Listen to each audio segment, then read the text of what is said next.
y uno queda como, hey, esto no depende de mí, pero me está afectando. Yo creo que tengo un derecho y un deber a no obedecerlo.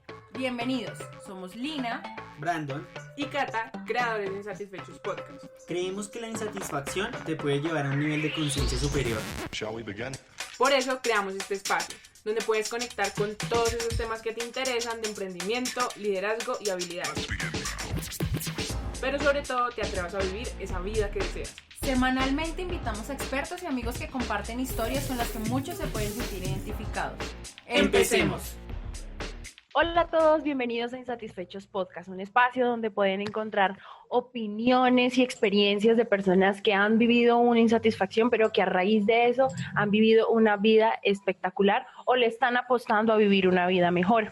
En el episodio de hoy hablaremos sobre el liderazgo visto de la movilización ciudadana. Como siempre me acompañan Brandon y Cata. Chicos, muchas gracias por estar una vez más en este espacio tan espectacular, y la pregunta que les tengo hoy es si han vivido una experiencia de liderazgo donde han tenido que movilizar personas. Hola a todos, hola Cata, ¿cómo estás? Hola Lina. Pues digamos que he tenido dos grandes momentos, uno dentro de la universidad y otro dentro del colegio, ¿sabes? Tuve una figura de liderazgo porque era un colegio en temas como militares, de formación militar. Y ahí muchas veces me tocó liderar y digamos que por los resultados académicos y militares te iban poniendo como una escala mayor, ¿no? Y tenía ciertas responsabilidades mayores. Entonces ahí una vez no estábamos de acuerdo con una decisión que estaban tomando, uno de los militares que estaba a cargo, y pues simplemente dice como no sé cómo decirle eso, como ay, tiene un nombre exacto y preciso. El sindicato. El sindicato, correcto. Hice el sindicato y digamos que no de manera como solamente por joder la decisión que la persona había tomado, por llevarla al piso, sino más era porque no era lo conveniente en ese momento para la organización. Y bueno, y todos lo logramos, al final pasó casi que por voto unánime y lo logramos. Entonces, digamos que esa fue como una de las primeras experiencias de liderazgo y de movilización de personas que tuve. ¿Y tú, Cata? Listo, hola, ¿cómo están?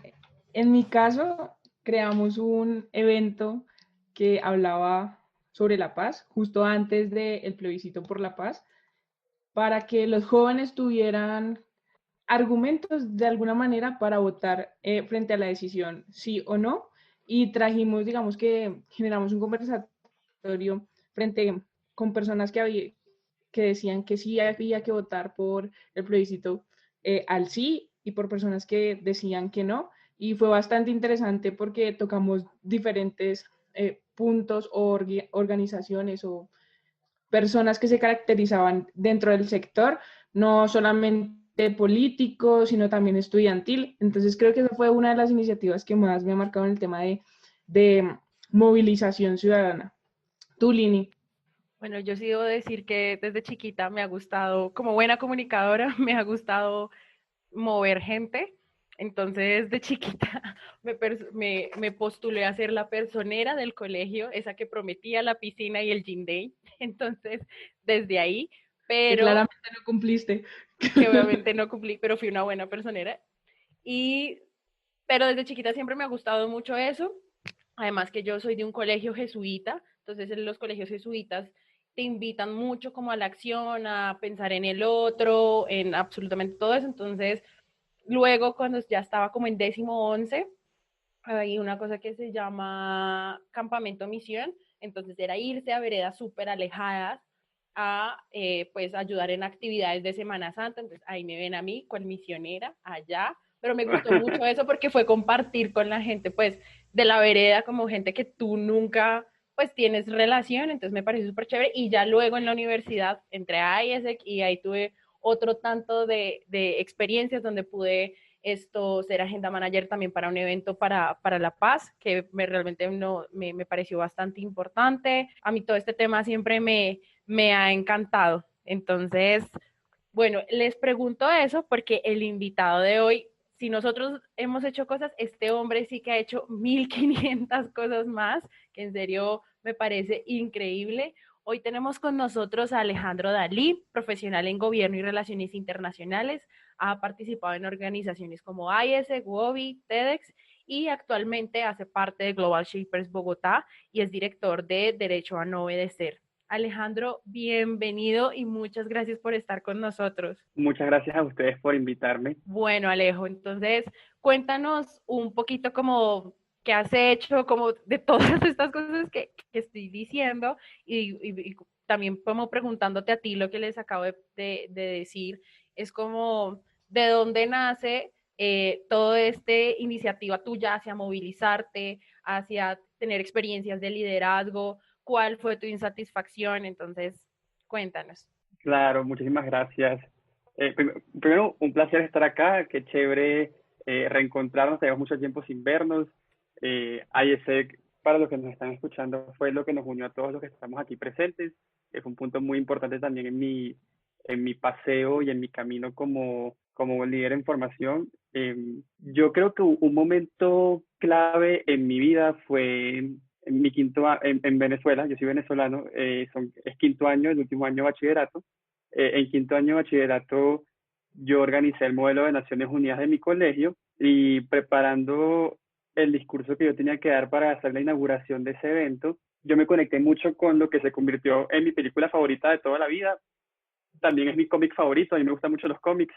Y es una frase que yo todavía sigo viendo todos los días como un motor para hacer las cosas que a mí me gustan y para inspirarme y llenarme de propósito. Esta película se llama V de Venganza, que es muy buena y se la recomiendo mucho. Y él dice en un momento, esta idea va a durar por siempre porque las ideas son a prueba de balas.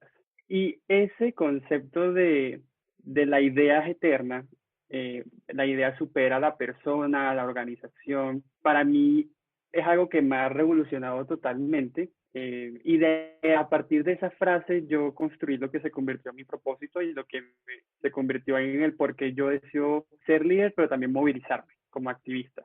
De hecho, yo les comparto, mi propósito es empoderar a las otras personas, especialmente a los jóvenes, a ser su mejor versión para el mundo a través de ideas extraordinarias que vale la pena difundir. Eso, como segregado por bloquecitos, es ser mejor versión para el mundo e ideas extraordinarias que vale la pena difundir. Y son dos cosas, digamos, que para mí son fundamentales. Un ejercicio de liderazgo y movilización como unidos, que en mi visión es algo fundamental, sin importar el lugar donde tú estés ejerciéndote como líder, tener ese componente de liderazgo y movilización ciudadana. Súper, Alejo, qué genial. Digamos que cuando nos conocimos, creo que eso era lo que más inspirabas o transmitías, digamos que en el evento o en la iniciativa donde nos pudimos conocer. Alejo, quiero preguntarte si bien eso fue lo que te llevó a ser como activista y a empoderar a otras personas, ¿cuál fue ese punto de quiebre que tú dices, esta fue mi insatisfacción para hacer lo que estoy haciendo ahora mismo? Claro, hay dos caminos, ¿no? Que en mi caso se unieron en la actualidad, pero yo inicialmente comencé un camino más enfocado en el liderazgo. Un camino que, digamos, comenzó con eso que les conté en el colegio, durante toda la universidad se vio muy permeado por IESEC, por ser representante estudiantil de la universidad, de la facultad, perdón, y hay un puente entre una experiencia y otra, que es ser organizador del evento TEDx de mi universidad, de la Universidad Externado de Colombia. Ahí yo comienzo a entender un poco más el poder de las ideas y de las ideas que vale la pena difundir, que es la misión, digamos, de TED y de TEDx. Y esto me lleva a conectar con la movilización ciudadana. Entonces yo comencé a entender el poder del liderazgo, el poder de las ideas, y hubo un momento álgido ya en la movilización, que es de insatisfacción. Yo trabajo actualmente como coordinador nacional del derecho a no obedecer. Nosotros somos una plataforma que busca transformar realidades injustas en Colombia y América Latina. Y escogimos 4 realidades injustas, y son las 4 realidades injustas que para mí fueron un momento de inflexión. Uno, ambiente, específicamente mala calidad del aire, pero también ampliado a crisis climática. 2, xenofobia hacia la población migrante, 3, el homicidio, y 4, la criminalización de la protesta. Y en este homicidio hacemos especialmente énfasis en homicidios a la población LGBTI, líderes sociales y feminicidios. Entonces, el momento de inflexión para mí es entender que estaba en un punto en el que ya yo sentía que yo quería dejar de vivir en barreras, es decir, cuando yo terminé la carrera fue el momento que yo decidí salir del closet. Entonces yo salgo del closet, el mismo momento que yo salgo del closet es que empiezo a entender todos los juicios que yo tenía hacia mí mismo y la sociedad también tenía hacia mí por ser miembro de la comunidad LGBTI. Eso conecta con la mayor crisis migratoria de América Latina y yo soy un migrante más venezolano. Entonces yo comienzo a ver un montón de injusticias y específicamente discriminaciones. Entonces yo comienzo a hacer cada día más evidentes ciertas discriminaciones que para mí estaban ocultas. Cuando llegué a Colombia, yo siempre digo, yo era el único, entre comillas, veneco de todos mis círculos sociales. En ese momento esa palabra no me parecía absolutamente nada grave. 7 años después, esa palabra ya me parece que puede tener una connotación negativa. Hay 1.700.000 personas provenientes de Venezuela en Colombia. Evidentemente la situación es diferente. Soy una persona ya abiertamente homosexual, la situación es completamente diferente después de haber tenido pareja. Y bueno, la más importante de todas también, la crisis climática es una realidad y soy un fiel ambientalista, vegetariano, vegano, en transición.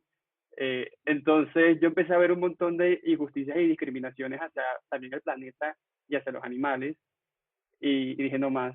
O sea, no quiero seguir viviendo en un mundo donde me permeo por las discriminaciones y si yo puedo hacer algo para cambiar lo que sea, aunque sea que lo que piensa una persona sobre el planeta, sobre cualquier otra persona por su nacionalidad, orientación sexual, trabajo o lo que sea, lo haré. Y ahí comienza el rol de activista y el rol de movilización ciudadana. Específicamente comienza, yo tengo clarísimo, un día que yo fui a recoger un regalo en el edificio de la socia de mi hermana en ese momento, que estaban emprendiendo juntos. Y yo llegué al edificio y el portero me dice que yo creo que él nunca supo el impacto que él tuvo en mí. Me dice, por favor, muéstrame su cédula. Y yo le muestro mi cédula de extranjería. Y él me dice, esta es una cédula de extranjería de Venezuela. Y yo, sí, no sé si le voy a dar la bolsa. Hay que tener mucho cuidado con ustedes. Y yo como perdón, la bolsa dice Alejandro Dali, yo soy Alejandro Dali, ¿qué clase de...? No entiendo. Entonces yo me molesté mucho y el portero dice, sí, no, es que los venezolanos son muy peligrosos. Y yo como, espérate, ¿qué? O sea, ¿yo qué? No entiendo. Como no me había pasado, oficialmente no me había pasado, eso fue hace 2 años. Sentirme discriminado por ser venezolano nunca me había pasado. Y ahí hice clic y dije, hey, esto se va a poner más frecuente cada día y hay que trabajar por eso. Y ahí comienzo, digamos, un ejercicio de movilización ciudadana hace ya 2 años. ¡Qué fuerte!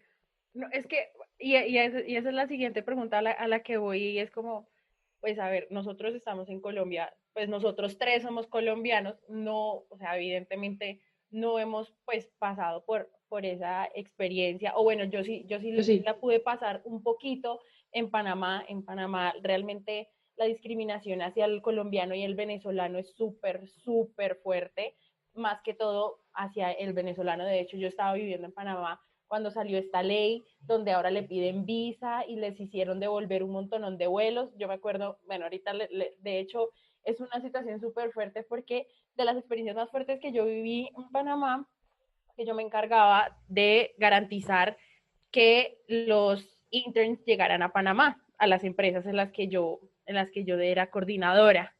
Y llegaba un chico venezolano a una de las empresas. Panamá saca esta ley donde dice no más venezolanos si quieren ingresar, ahora tienen que tener visa me acuerdo muy bien de la fecha, así como tú dices, tengo fechas específicas, yo también, eso fue el 2 de octubre del 2017, 2-3 de octubre, y él llegaba el 31. Entonces nosotros decíamos, listo, alcanza a llegar sin ningún problema, pero lo que no contábamos es que el gobierno panameño empezó a devolver sin justificación vuelos provenientes de Venezuela. Así, ni siquiera, o sea, aterrizaban y los devolvían, o dejaban bajar a la gente, pero en migración, por X o Y cosa, los deportaban, los devolvían. Pues yo me acuerdo que llegaba este chico, este día yo estaba durmiendo, cuando a mí me llega una llamada donde me estaban diciendo que a este chico lo habían devuelto, o sea, lo deportaron de vuelta a Venezuela. Y yo quedé como, ¿pero qué es esto? Yo creo que ha sido en serio una de mis crisis de estrés más grandes, porque imagínate, o sea, yo dormí viendo y de una me entra la llamada y yo quedé pegada al techo, pero como así, él traía todo, él traía sus documentos, él traía su dinero, porque obviamente uno como colombiano venezolano tiene que presentar $500 de solvencia económica, él traía todo súper, pues, en orden. Ah, no, que porque le faltó $1 para completar los $500, $1, ah, no, lo lamento mucho, y lo devolvieron, o sea, él llegaba por la noche, yo me enteré al día siguiente en la madrugada, toda la noche lo tuvieron ahí encerrado en un cuarto, pues, cual operación aeropuerto, y lo devolvieron, y obviamente luego el rollo para hacer que otra vez volviera, pero en serio que es una situación bastante fuerte. Entonces, pues, y ahorita tú dijiste que cuando llegaste acá, como que no percibías que la palabra veneco fuera tan fuerte, pero a todos Y eso explícanos. nos pasa también a nosotros los colombianos, perdón, Lini, antes de que hagas la pregunta. Por ejemplo, nosotros, como estamos en nuestro país, pues decimos, no hay tanto estigma, pero por ejemplo, cuando estuve en Brasil, estábamos en Sao Paulo, en el barrio chino, y fuimos a comprar algo. Y estábamos hablando dos amigos más y yo, y el señor que nos atendía, Diego nos dijo, colombianos, pero, o sea, él solo hablaba portugués y Diego nos dijo de una, colombianos, Pablo Escobar, Me narcotráfico, pasó en una vaina así. México. Y yo quedé como, o sea, yo creo que esa reacción que tú tuviste, uno queda como frenada, por decirlo de esa manera, y después como que reaccioné y le dije, no, evidentemente, pues no, y ahí yo también empecé a pensar muchísimo el tema de nosotros los colombianos nos creemos, porque estamos en nuestro país, con el derecho a estigmatizar a los otros y cuando salimos nos damos cuenta que también somos estigmatizados y sin decir que en otros países, en España, en Europa, también nos están tratando de la misma manera. Yo creo que es una cosa de bajarle las revoluciones a eso y decirle, somos personas, somos iguales y no podemos estandarizar a todo un grupo o una población por lo que esté pasando. Entonces sí es muy complejo ese tema. Eso que tú dijiste de Pablo Escobar, a mí me pasó en México. Hice mi voluntariado Total. en México y yo estaba en una discoteca y un pinche pendejo va y me dice como, ay, eres la sobrina de Pablo Escobar. Ay, no, eso, ahí sí yo respondí, debo admitir, yo no me quedé callada, pero eso es tema para fuera de los micrófonos, pero sí, es súper fuerte. Y bueno, ahora sí la pregunta es como que tú decías, que hace mucho tiempo, pues para que te dijeran a ti, Beneco no tenía como gran relevancia, pero y ahorita mucha gente dice, ay, sí, los Benecos, pero lo dice como, normal. Pero quiero saber desde tu perspectiva qué connotación o realmente de dónde viene esa connotación de Beneco, si es negativa, qué significa para que nosotros, pues, de pronto pues podamos generar conciencia, porque lo que te digo, mucha gente lo puede decir como, normal, pero no sabemos para ustedes qué puede llegar a implicar esa palabra para ustedes. Yo voy a meterme un poco académico ahorita, porque de hecho hemos investigado mucho el tema, y combinado con cero académico, o sea, ambos discursos en uno. Académicamente hablando, ya como investigando, nosotros ahorita estamos trabajando en un proyecto con la Universidad Externado de Colombia y diferentes organizaciones de Colombia y América Latina en entender mejor el fenómeno de xenofobia en Colombia en redes sociales, particularmente cuáles son las narrativas y las palabras que van mayormente asociadas a discursos y lenguajes de odio. Lo que hemos encontrado es que cuando se generan mayores discursos de odio o de incitación a la violencia, están asociados o conectados a la palabra beneco. Es decir, el mensaje vendría siendo algo así. y perdón a las personas que nos están oyendo por las groserías, pero bueno, eso es tal cual lo que sale. Salió un mensaje como, venecos, hijueputas, plagas, vayan a hacerse de su país. Entonces uno, digamos, bien, tiene que leer el mensaje completo, ¿no? O sea, no es hijueputas, váyanse a su país, sino venecos, hijueputas, váyanse a su país. Y bueno, y plaga. Esa plaga también ha salido bastante. Entonces uno empieza a entender cómo hay, hey, eh, esta palabra está siendo el sujeto de oraciones de odio y se está convirtiendo por ende en una palabra asociada al lenguaje de odio. Y yo pongo entonces el ejemplo de cómo eso se entiende en la práctica. Yo creo que un buen ejemplo es la palabra marica, eh, que tal vez hace 5 o 10 años la palabra marica podía tener una connotación mucho más negativa para la población LGBTI que ahorita. Ahorita es más común ver expresiones o, digamos, en redes sociales de gente muy orgullosa de decir, sí, yo soy marica y que... pero entonces la palabra marica se ha resignificado con el tiempo y ahorita tiende a ser una palabra de orgullo. Probablemente a palabra beneco le pase lo mismo, pero ahorita no estamos en la fase de resignificación, estamos en la fase de lenguaje de odio, que seguramente si hubiésemos hecho el mismo ejercicio de buscar qué opinan los colombianos sobre la población LGBTI, que aunque todavía sigue siendo una sociedad bastante machista y discriminadora hacia la población LGBTI, hace 5 y 10 años probablemente era mucho más. Y seguramente uno encontraba palabras mucho más violentas con la palabra marica. Entonces, en esencia yo creo que conectando con lo que ustedes decían de sus experiencias en Brasil y en México, yo digo que somos todos los seres humanos, que estamos como acostumbrados a creer que por alguna razón está bien discriminar.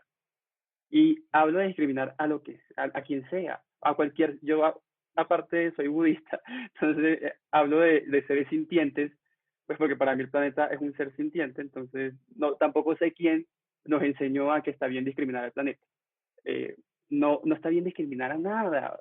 O sea, nadie quiere ser discriminado, ningún ser sintiente quiere ser discriminado, pero como sociedad hemos encontrado este mecanismo de defensa de si somos colombianos o bueno, si somos venezolanos, no, nuestro país es el mejor, no, nuestro grupito es el mejor, no, los heterosexuales heteronormativos no somos los mejores, no, los gays somos los mejores, nada. Soltar, hacer el proceso de conciencia de que está mal discriminar y que hay que tomar un rol activo en combatir esa discriminación es el primer paso. Y ahí es donde entra, para mí, el liderazgo. Es una combinación de los dos temas. Uno es reconocerlo y querer cambiarlo, pero para poder tener la conciencia de reconocerlo, creo que se requiere ese componente de liderazgo. Y hablando un poco de IESEC, acá, de esa palabra famosa que está que ya no sé si eso ha cambiado, pues, pero que estaba en el modelo de competencias de liderazgo IESEC, que decía self-aware, y esa palabra Sí, sigue. maravillosa que sí sigue. Mi hermana está ahora en IESEC y sí sigue. Esa palabra maravillosa self-aware, yo siempre se la agradeceré a IESEC porque eso cambia la vida. Ser self-aware sobre ti mismo y sobre tu rol en la sociedad. Súper, Alejo. Ven, y yo te quería hacer una pregunta un poco polémica y es, ¿tú por qué te crees con el derecho de no obedecer? Interesante. Bueno, aquí hay algo que es importante mencionar. El derecho a no obedecer está inspirado en un escritor colombiano, filósofo también, que se llama Fernando González. Fernando González, que es de Envigado, Antioquia, hace su tesis de grado que se llama El derecho a no obedecer. Y él en esa tesis de grado como abogado señala el derecho inherente a todos los seres humanos de no obedecer las normas, paradigmas y estructuras sociales injustas, que entendemos como aquellas normas, paradigmas y estructuras sociales injustas, aquellas que fomentan o mantienen un estado en la sociedad de inequidad o discriminación. Entonces, para nosotros, digamos, esas realidades injustas son cosas como la mala calidad del aire, como la xenofobia, como el homicidio. Es decir, realmente es muy injusto ser discriminado por ser quien eres. Y realmente es muy injusto salir a la calle y respirar humo y tú no haber participado o ser muy poco eh, culpable por esa situación. Y uno queda como, hey, esto no depende de mí, pero me está afectando.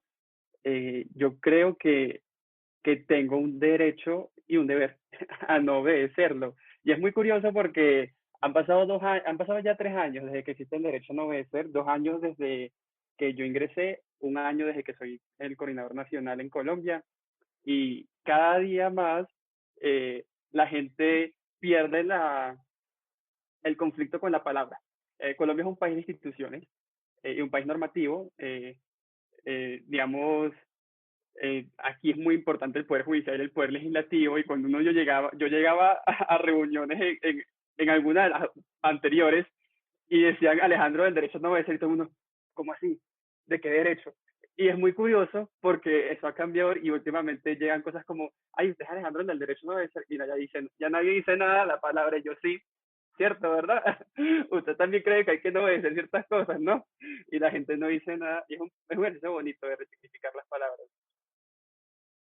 Es como lo que nos está pasando con el nombre del podcast. La gente como que tenía la palabra muy estigmatizada de estar insatisfecho o la asociaban con temas de revolución, y con el podcast le estamos tratando de cambiar el tema de usted puede estar insatisfecho, pero puede hacer algo para cambiar su entorno y cambiar su vida. Total. Y yo me acuerdo que cuando empezamos a hablar de insatisfechos, como dos personas se me acercaron y fue como, pero ¿por qué? Es que eso puede generar un estigma de que todo está mal, de que todo es terrible. Y yo, no, y una señora, yo me acuerdo, me dijo, así súper polite, ¿no? Te sugiero pues que cambies el nombre como algo más como más empoderador, ¿no? O como más positivo. Y yo, no, o sea, es que lo que queremos precisamente es generar esa puya o esa cosita que a la gente le genere eso como de, pero ¿por qué insatisfecho? Y obviamente, como dice Cata, como resignificar. Alejo, cuéntanos un poquito más. Dinos, Brand. Listo.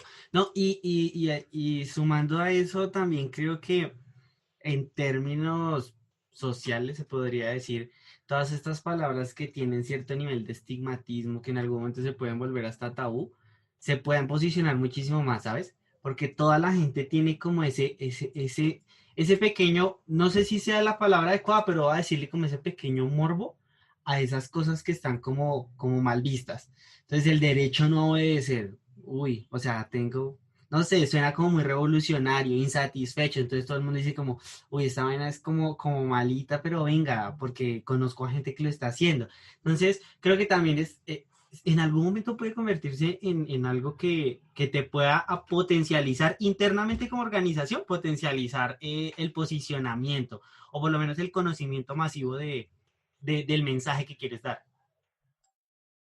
Total. Yo sí creo que, y puede ser hasta, sí, es como un tema entre tabú y morbo, creo, eh, de, de lo que normalmente no se habla, y normalmente no se habla de las cosas que están mal, por alguna razón. Como que estamos acostumbrados a mencionarlo, pero a no hacerlo explícito.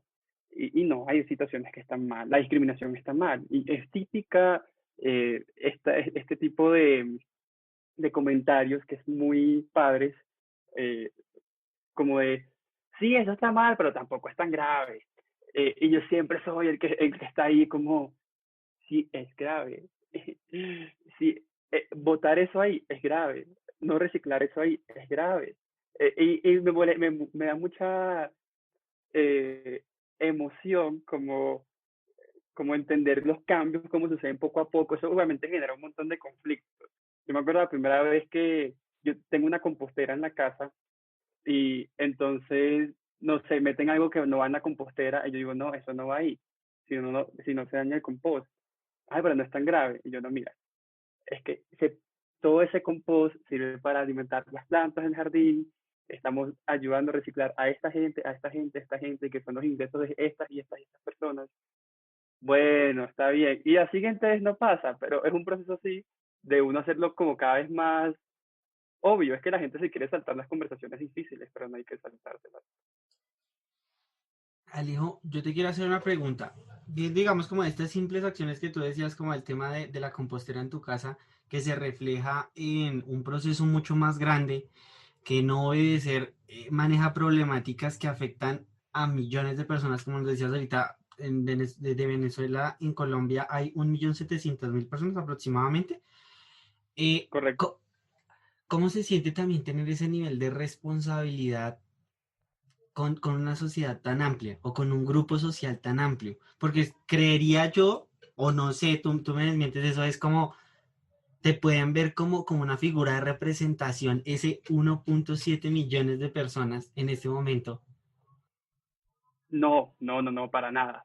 Y, o sea, no pretendo y no me gustaría ser la voz de los migrantes, siempre digo lo mismo.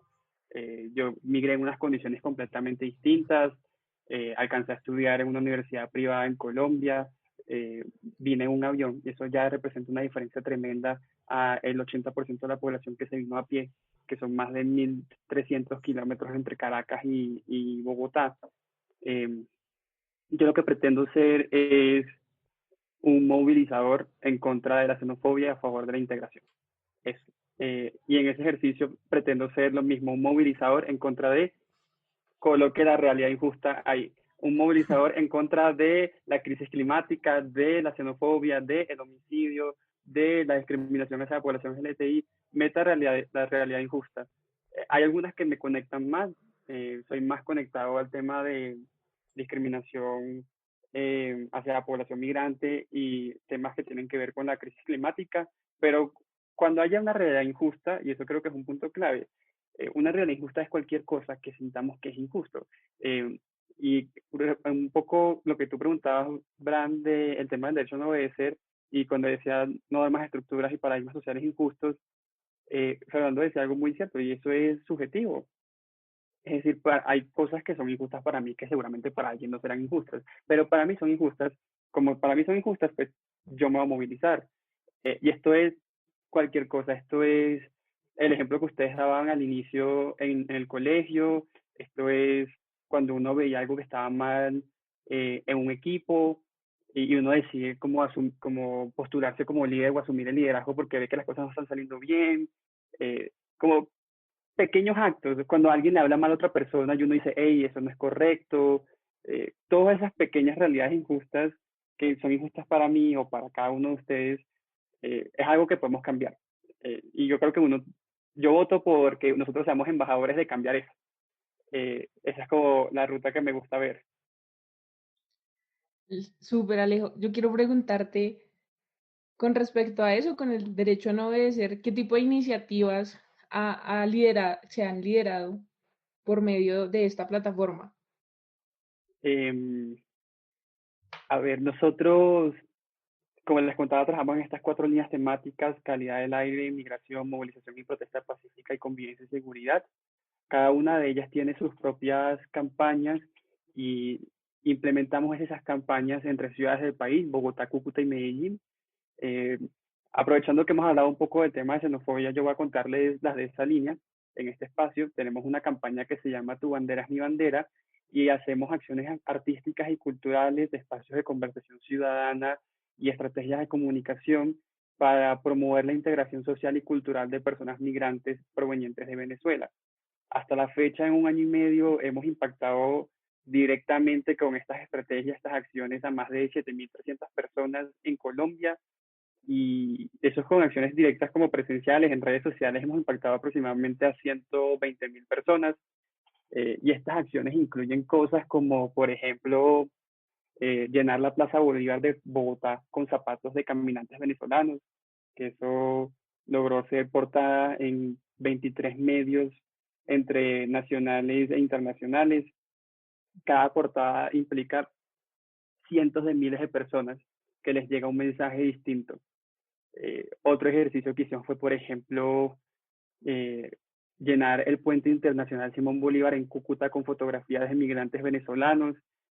Ahí colocamos un dron encima del puente y sale sale una foto que sale el letrero que dice bienvenidos, con puros rostros de migrantes venezolanos.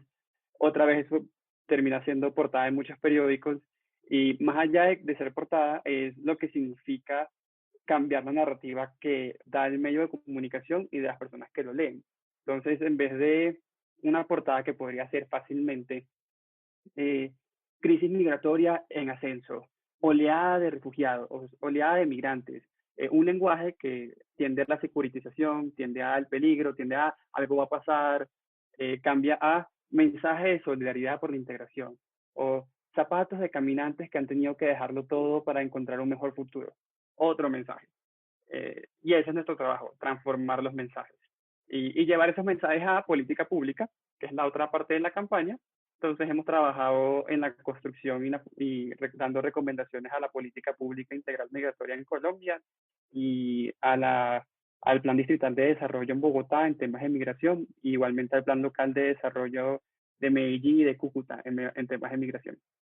Súper, Alejo. Y Derecho a Obedecer como organización en este momento, ¿cuántas, o sea, más o menos cuántas personas tiene? Porque para hacer y lograr este impacto, me imagino que debe ser una red de contactos grande.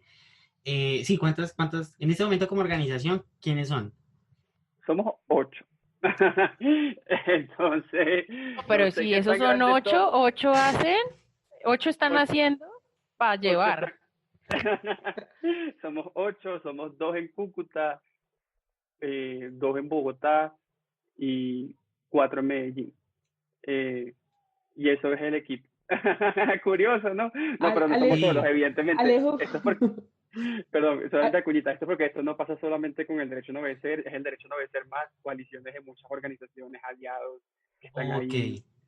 Y si haciendo que alguien estas cosas quiere pasen. sumarse a la iniciativa del derecho a no obedecer, ¿cómo lo podría hacer? Puede ingresar a la página www.derechoanobedecer.com o en nuestras redes sociales, el derecho a no obedecer en Twitter, Instagram, Facebook, y ahí tenemos aplicaciones abiertas 24/7 para ser voluntario o voluntaria de la organización. Actualmente contamos con una red de voluntarios de casi 30 personas que también hacen parte de estas 8 personas más 30, como que están como voluntarios o voluntarias haciendo esto. Cualquier persona que se sienta como, creo que una palabra que dijeron ustedes, que dijo Lina, insatisfecha con una realidad injusta, puede hacer clic allá y con gusto como ser parte de este movimiento activista. Increíble. Alejo, y en medio de todo esto también llega a tu vida Global Shapers. Cuéntanos cómo llegaste, qué aprendizajes has tenido, porque esta también es una organización a nivel mundial bastante reconocida. Entonces, cuéntanos tu experiencia y qué aprendizajes has tenido allí. Claro, yo digo que post-IESEC yo sentía una necesidad de hacer parte de muchas cosas. Entonces me metí en muchas redes al mismo tiempo. Ahí me metí como organizador de TEDx y como miembro de Global Shapers Bogotá.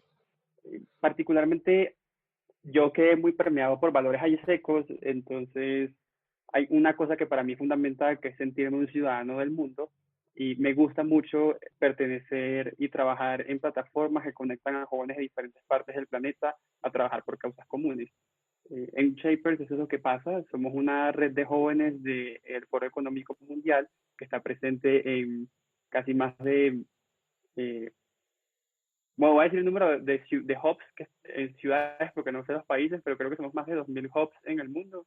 En Bogotá está presente hace casi 7 o 9 años, no me acuerdo muy bien, y yo entro en un ejercicio de buscar encontrar un grupo de personas que también sintieran una necesidad de transformar la realidad que vivimos. Y efectivamente fue lo que encontré. Shapers está pensado como redes y grupos de jóvenes que quieren transformar su realidad local, conectándose con jóvenes de todo el mundo. Y en ese sentido, yo veía una importancia de transformar la realidad local. En caso, cuando yo entré a Shapers ambiental, entonces nos dedicamos a crear un proyecto ambiental que se llamó y se llama todavía Pachamama, en el que buscábamos crear una comunidad de huella de carbono cero en Bogotá. Entonces ayudamos a la gente a medir su huella de carbono y luego compensarla sembrando árboles y recogiendo basura, pero en grandes jornadas. Entonces alcanzamos a sembrar casi 5.000 árboles con organizaciones aliadas como el Jardín Botánico de Bogotá, como Bavaria en su momento. Entonces hacíamos unas sembratones masivas cuando se podía antes del COVID. Y eso pasa en muchos temas. Entonces hay gente trabajando por la reinserción de los excombatientes, por las personas en situaciones de vulnerabilidad para que tengan mayor facilidades para emprender. Y uno encuentra este combo de personas que están muy dispuestas a eso. Yo este año asumí como vicecurador, que es algo así como el vicepresidente, entre comillas. Los cargos son anuales y ha sido una experiencia maravillosa en términos de liderazgo. Yo creo que AIESEC y las personas que hemos pasado por AIESEC quedan con una chispa de querer seguir impactando. Y eso como que AIESEC te mete a ti un propulsor de buscar comunidad e impacto y ese propulsor nunca muere. Entonces yo la verdad siempre soy muy agradecido con AIESEC. En Shapers solamente hay otro AIESECO, curiosamente. Yo pensé que íbamos a hacer, yo juré que cuando entré dije, seguramente está lleno. Resultamos 2 en la generación actual, pues. Pero uno siempre encuentra un AIESEC en esos espacios, porque AIESEC te mete un propulsor. Y es muy chévere también ver que hay otras organizaciones y otras personas que tienen ese propulsor por otras como condiciones y uno se los termina encontrando en estos espacios. Siempre pasa. O sea, de hecho, Insatisfechos nace de eso. O sea, en serio que yo muchas veces he escuchado que la gente dice que AIESEC es una secta, pero es que en serio a uno lo impacta demasiado. O sea, es increíble la cantidad de gente que bueno en Global Shapers Panamá hay varios AIESECos que tengo el conocimiento y es eso, es como uno queda con esa cosa de tenemos que hacer algo, hay que seguir haciendo algo. Uno no sabe qué, cómo, cada uno verá cómo lo difunde, pero hacer algo, o sea, Total, uno o sea, queda con esa cosa. O sea, como cositas de liderazgo que para mí son fundamentales, por ejemplo, y que vienen de cosas que yo aprendí en AIESEC y puse en práctica tal vez un poco más después, pero que le capté lo que AIESEC me estaba diciendo en otros ejercicios de liderazgo. Eso es algo que me ha pasado constantemente. Pero el tema de ser orientado a soluciones, que, o sea, muchas veces en la vida, o la gran mayoría de las veces en la vida, uno no sabe qué, ni cómo, ni tiene idea de dónde, ni cuándo, pero uno sabe que va a solucionarlo. Y que hay una solución. O sea, entonces tú enfrentas el problema como, bueno, lo voy a solucionar. No sé cómo, ni cuándo, ni qué, ni cómo, pero lo voy a solucionar. Y yo me recuerdo mucho de mi líder el último año que estuve en AIESEC que decía siempre la misma respuesta a todo. Ajá. ¿Y cómo lo vas a solucionar? Y yo, pero no me has dejado terminar de explicarte el problema.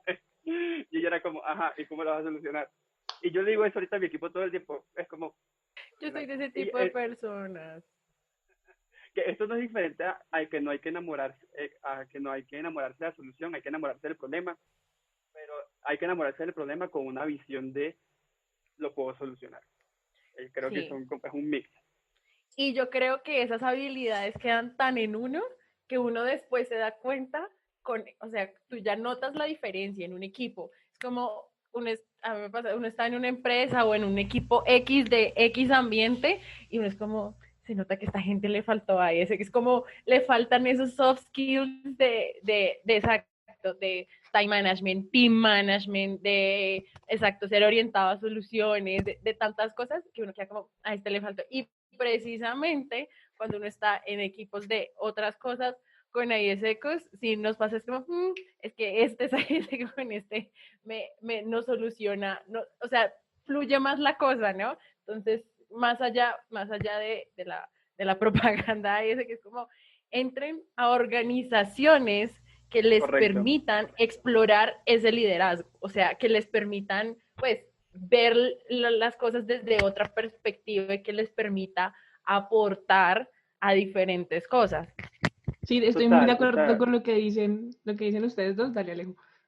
No, perdón, Cata. Es decir, como, sí, no, no es solo, digamos, curiosamente, y por eso, para los que nos escuchan, hablamos mucho de ISEC, porque los cuatro estuvimos al mismo tiempo en la organización, pero cualquier espacio en el que ustedes puedan como entrar y ser parte de un equipo para hacer X cosas mejor por el mundo es súper valioso.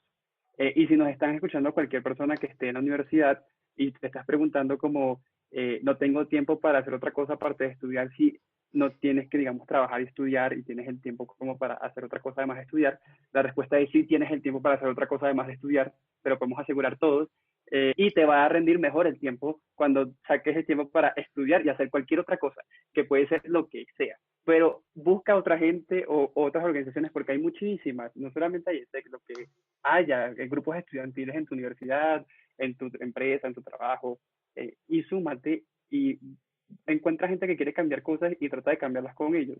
Pero tener esa experiencia es un completo diferencial cuando uno quiere trabajar con equipos versus salir de la universidad a, digamos, trabajar sin tener experiencias de cómo trabajar en equipo. Hace la diferencia total. Y de hecho que eso es lo que están buscando precisamente las empresas, como personas, uno, que sean eso, orientadas a soluciones y que puedan entrar a un entorno de trabajo muy rápido a, digamos que, a copiar o hacer ciertas dinámicas. Lo que te iba a preguntar, Alejo, era esa invitación que le estás haciendo a los jóvenes, ¿qué otra invitación le harías a los jóvenes en temas de liderazgo, aparte de la que nos dijiste? Para mí hay varias cosas muy importantes en el tema del liderazgo. Yo trato de rescatar las que yo he vivido más. Primero, construir una visión colectiva futuro con tu equipo. Y mi sentir con esta idea es que las personas que están en posiciones de liderazgo tienen que hacer como el 50% del trabajo, que es proponer la visión colectiva. Esa visión colectiva está sujeto a toda la retroalimentación de tu equipo, pero no, la idea no es llegar sin nada. O sea, yo soy pro, la persona que está en el rol de liderazgo no puede llegar a tratar de convencer a la gente sin tener una visión con que convencer. Eh, Como mostrar una visión, ponerla a debate, la visión puede cambiar totalmente. Ahí es donde entra todo el equipo a cuestionarla, a debatirla, y tú como, si estás muy convencido de esa visión, a defenderla, a mejorarla, a aceptar la retroalimentación. Pero tienes que llegar con algo. Convences a la gente de movilizarse con una idea. Y tienes que hacer el trabajo de llegar con esa idea, que es esta visión compartida. En este caso, por ejemplo, no sé, en mi caso es, nosotros podemos transformar la xenofobia en Colombia. O sea, llevo como un norte. ¿Cómo debatámoslo? No es la xenofobia, es otro tema, debatámoslo, pero podemos, o sea, yo llego con un plan. Segundo, no necesariamente nosotros tenemos que saber todo. Yo soy pro, antes, cuando estaba en la universidad, yo creía que yo tenía que saber de todo. Entonces a mí pasó algo muy curioso, que marcó, de hecho, un momento en mi vida en ISEC, fue que yo decidí aplicar a ser vicepresidente de finanzas, porque yo decía en ese momento que Alejandro tiene que saber de todo. Entonces Alejandro tenía que saber de finanzas. Y yo, obviamente, debo saber de finanzas, pues, pero ya no estaba con una carga impuesta. Aquí, para los que no me ven en la pantalla, me estoy dando como látigos en la espalda de que tienes que saber de finanzas. Pues no, hay gente que sabe de finanzas. Yo tengo que encontrar a alguien que sepa de finanzas para mi equipo. No necesariamente tengo que ser la persona que sepa de finanzas. Entonces, segunda lección es, tienes que identificar todo lo que no sabes y encontrar personas que sí saben de eso para que te soporten. Pero creo que eso es mucho más rápido a que tú te conviertas, perdón, en una persona que sabe de todo. Y tercero, para mí cualquier ejercicio de liderazgo es un ejercicio de vulnerabilidad. Y es un ejercicio donde uno está mostrándose vulnerable con su equipo todo el tiempo. Y eso implica como mostrar tus emociones tal cual como son, si quieres llorar, si quieres reír, como poder compartir con tu equipo realmente quién eres, cómo te sientes, y crecer con ellos y ayudarlos a crecer. Para mí un ejercicio de liderazgo sin vulnerabilidad es incompleto. Y uno aprende a valorar mucho los espacios de encontrarse, de llorar, de reír como equipo. Y eso es algo que debe ser una constante en cualquier equipo. Un espacio seguro en el que todos nos podamos sentir vulnerables. Entonces, esos tres, vulnerabilidad, no saberlo todo, pero sí encontrar las personas que lo saben y llegar con una visión compartida futuro sobre el proyecto, la idea, y someterla a consideración, debate y mejora con tu equipo. Son tres, digamos, tips, entre comillas, de lo que ha sido mi experiencia de liderazgo y movilización ciudadana.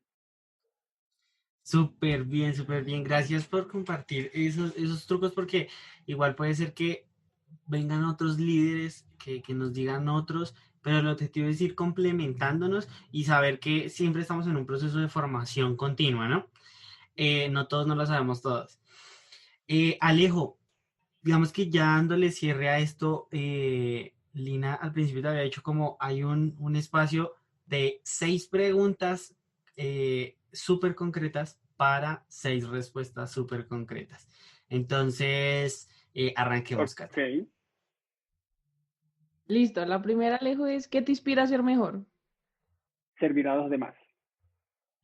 Súper. La segunda es ¿qué consejo le darías a Alejandro Dalí cuando tenía 5 años? Diviértete más. Hay mucho tiempo en la vida para ser estricto y la infancia no es uno de esos. Súper, mira. La tercera es, ¿a este momento cambiarías algo de tu vida? Hubiera salido del closet antes. Súper. La siguiente es, ¿qué mundo le quisieras dejar, Alejo, a las generaciones que vienen detrás tuyo? Un mundo sin 1,5 centígrados más, es decir, un mundo con la temperatura tal cual como está ahorita o en una condición mejor, es decir, un mundo que esté preparado para enfrentar la crisis climática. ¿Cuál ha sido ese libro que te marcó significativamente o te cambió la vida? Wow, tantos. Pero voy a decir que Un Puedes mundo decir feliz, varios. Un mundo Sí, feliz de varios. Aldous Huxley. Ah, bueno, mentira, entonces si puedes decir varios, voy a decir varios. Un mundo feliz de Aldous Huxley, eh, Principios de Ray Dalio, eh, el cómic B de Venganza, Un capitán de 15 años y Estrella, Los Miserables, de Víctor Hugo. Súper. Y la última pregunta es, si tuvieras la oportunidad de conversar con alguien por última vez, ya sea que tú vas a morir o esa persona va a morir, ¿con quién sería? ¿Que esté viva o que ya haya muerto? Una última conversación. Ah, con mi mamá. Sí, con mi mamá, obvio. Agradecimientos a la persona que nos trajo al mundo. A ti, Alejo, pues definitivamente muchísimas gracias por abrirnos este espacio a tu historia, a tu conocimiento, a todas tus experiencias. En serio que hemos aprendido un montón respecto a muchos temas. Y por favor, recuérdanos tus redes sociales, cómo podemos contactarte y seguir viendo todas estas iniciativas que estás llevando a cabo. Muchísimas gracias a todos ustedes por la invitación. Me disfruté mucho este espacio. Me pueden encontrar en redes sociales como Alejandro-Dali, creo, en Instagram, que trato de ser un poco público ahí, o también en @el derecho a no obedecer en Instagram, el derecho a no en Twitter. En Twitter me estoy como Alejandro-Dali. Como activista soy una persona que tiene un rol público en sus redes sociales, entonces digamos, si quieren contactarme, pueden escribirme por cualquier red social y si quieren movilizarse, siempre cuentan conmigo un apoyo como para trabajar juntos y en equipo. Súper, a todos nuestros oyentes, como siempre recuerden que estamos en Facebook e Instagram como @insatisfechospodcast, donde pueden compartirnos todos sus pensamientos, ideas, si al igual que Alejandro hacen parte de algún movimiento que quieren que nosotros le demos visibilidad y al cual le están apostando, están nuestras redes sociales abiertas para ustedes. Y bueno, a Cata y a Brandon, como siempre, muchas gracias por acompañarme en este espacio donde tenemos gente increíble como Alejo. y nos vemos en una próxima oportunidad. Chao, que estés muy bien. Chao, que estén bien. Chao. Chao, Leo.